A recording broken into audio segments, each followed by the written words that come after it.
So Moms for Liberty just comes across as the Karens of the political world. Okay, this article. Moms for Liberty members call the cops on Librarians over young adult bestseller, calling it corn. Two Florida members of the right-wing Moms for Liberty group called the police on a pair of school librarians over a book in a best-selling young adult fantasy series. I've got some evidence a crime was committed, said Jennifer Tapley, a member of the group's Santa Rosa County chapter, on an October 25th call to the local sheriff's office. Corn given to a minor in a school, and I would like to make a report with somebody and turn over the evidence. The novel in question was Storm and Fury by Jennifer L. Armatrout, according to the Substack Popular Information, which obtained the audio of the call and body cam footage of the Santa Rosa County Sheriff's Office response. Tapley told cops that a 17-year-old minor had checked out the book from J High School. Armatrout told Popular Information she was stunned to learn that the country is living in an era where apparently some adults find it appropriate to contact the police over a fictional book involving gargoyles. The book centers around an 18-year-old heroine who is losing her vision but can see and talk to ghosts and spirits. To keep her abilities hidden from demons and protect humankind, gargoyle shapeshifters guard her in an isolated compound. Seriously, these people are calling the police for this? Okay. The Substack noted that the 512-page novel contains some passages with SE-actual themes, including a few makeout sessions and one where the main character almost has SEX. But groups like the School Library Journal have recommended it for young adult audiences. Armatrout added that the story is very close to my heart, as the main character has the same degenerative eye disease, retinitis pigmentosa, as I do, and that she intended for the book to educate people a little on a little-known disease in a fun, suspenseful, and adventurous way, rather than incite SE-actual excitement. When Tapley first called the police, she told the dispatcher that she wanted to remain anonymous in public records of her report because she was afraid of people getting mad at me for doing this. Yes, I can see why people would get mad at you. You can tell that these people do not read. The fact that they are so bent on coming for librarians is baffling to me. We are living in Fahrenheit 451. We need to reread that book and talk about it, because this is where politicians are taking us. They simply want to get rid of books. And as a person that reads every day, it's just baffling to me. But then I remember most red states rank really low as far as education. So I can understand it, because I know good and dang well that they are not reading these books. I know Jennifer ain't read that book. I know she ain't read it. Anyways, you guys go ahead, jump in the comments. Let me know what you think. Like, comment, share. This has got to be a parent's worst nightmare. Mom sues American Airlines, saying it misplaced her kids and put them in a cell-like room overnight without food or water. A Florida mom has alleged in a lawsuit against American Airlines that the air carrier misplaced her two kids by putting them in a cold, jail cell-like room overnight without food, water, blankets, or pillows after their flight got canceled while they were traveling alone.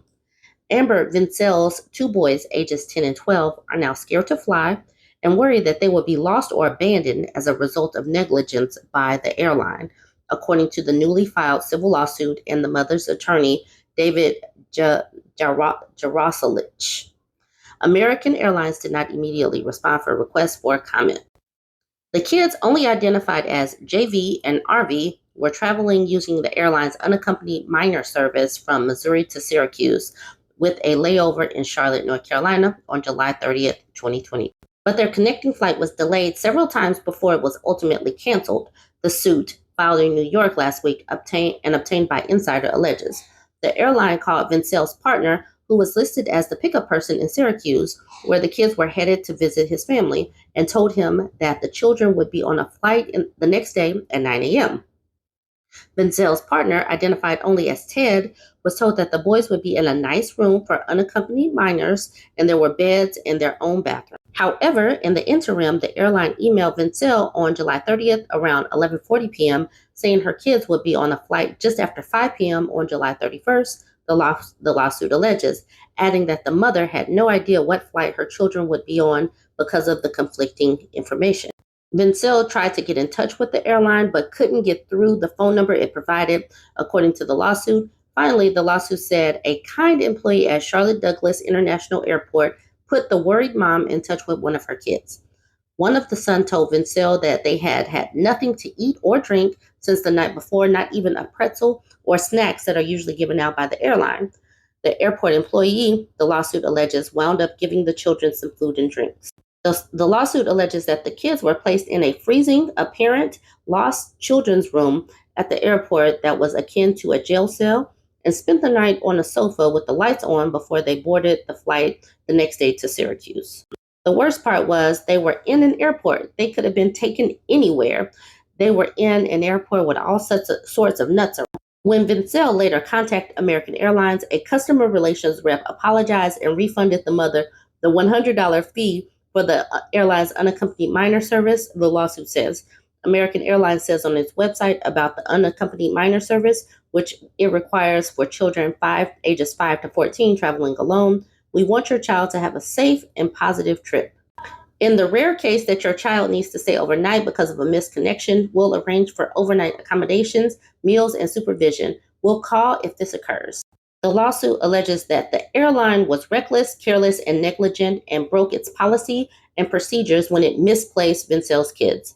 Particularly offensive is that after learning of their clear failures, defendant merely offered a hollow apology and a refund, in essence telling plaintiff, sorry we lost your kids, lady, but here's your money back. The lawsuit said, which also accuses American Airlines of not launching an investigation into what happened, how to avoid it in the future, or how to improve the unaccompanied minor service. The lawsuit, which is seeking an undisclosed amount in damages, blasted the airline's callous disregard for the well-being of the plaintiff's children, calling its actions simply shameful. If I were a mom and I was going through this, yes, I would certainly be doing the exact same thing. Because what the. You guys go ahead and weigh in on this one. Don't forget to like, comment, and share. So this is kind of interesting. WeWork forced to file for bankruptcy in the U.S. WeWork, the shared office firm that was once valued at $47 billion, has been forced to file for bankruptcy in the U.S. The decision follows the meteoric rise and fall of a company which was once seen as the future of the workplace. WeWork's filing will give it protection from its creditors and landlords as it restructures its vast debt. Based on its latest share price, WeWork is now worth less than 50 million. Geez, so from 47 billion to 50 million. The bankruptcy will affect the company's business in the US and Canada. The firm said its co-working spaces remain open and operational, including in the UK. In an email to tenants in London seen by the BBC, the firm said it remained fully committed to providing its services and planned to remain in the vast majority of our buildings. We are committed to communicating with the members first and early should we foresee potential changes. The BBC recently reported that WeWork was shuttering at least one office on the capital's South Bank as it grapples with this finance. So obviously this is out of the BBC, so this one is talking more about the UK perspective. The challenge for WeWork is that there are now a multitude of alternatives, so the early differentiation they relied on is no longer a strength. Even if they continue trading for a period, I'm sure that many businesses are already weighing up their options, so I expect to see an increase in churn. As of the end of June, the company had more than 700 sites around the world and about 730,000 members.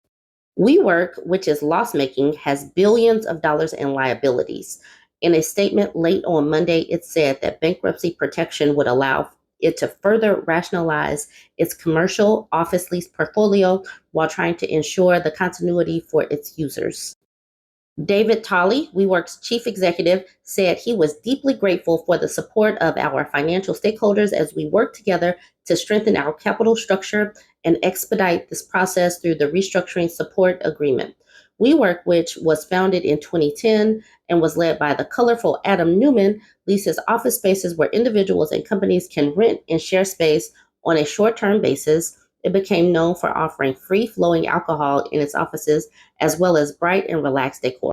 Demand for the firm's shared office spaces was hit after a disastrous 2019 effort to raise money in a public listing that hurt its reputation and led to the ousting of Mr. Newman. That was swiftly followed by the pandemic, which led to many office closures around the world, with people having to work from home.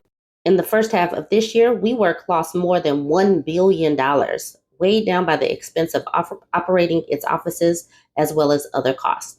Dealing with the hangover of acting like a big tech business, the company has been scrambling to sell off parts of its business and pushing to shut locations or renegotiate the terms of long-term leases and debts. So, this is going to be interesting to see how the economy and how work from home and all of that shifts out for companies looking to make some money, but also while people are looking to have different options. Like, I was seeing that some people actually go to the gym and work. I've done that.